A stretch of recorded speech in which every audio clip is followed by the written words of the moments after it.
kita di Pemprov sejak keluar itu memang kita melakukan efisiensi besar-besaran ini, termasuk menyediakan acara-acara yang memang memerlukan anggaran cukup besar.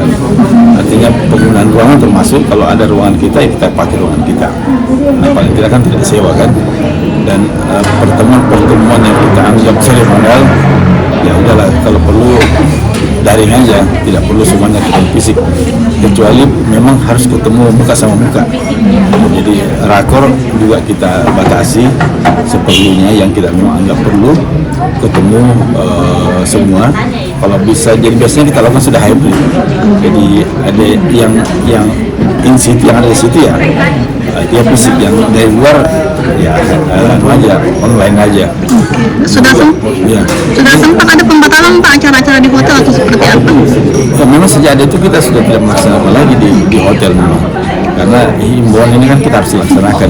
Sejak adanya itu memang kita menganjurkan teman-teman tidak membuat acara lagi. Artinya ini juga menjadi kemarin saya hadir di persatuan hotel di sini juga menjadi mereka khawatiran juga. Cuma memang kan ini kan arahan Bapak Presiden harus kita jalankan.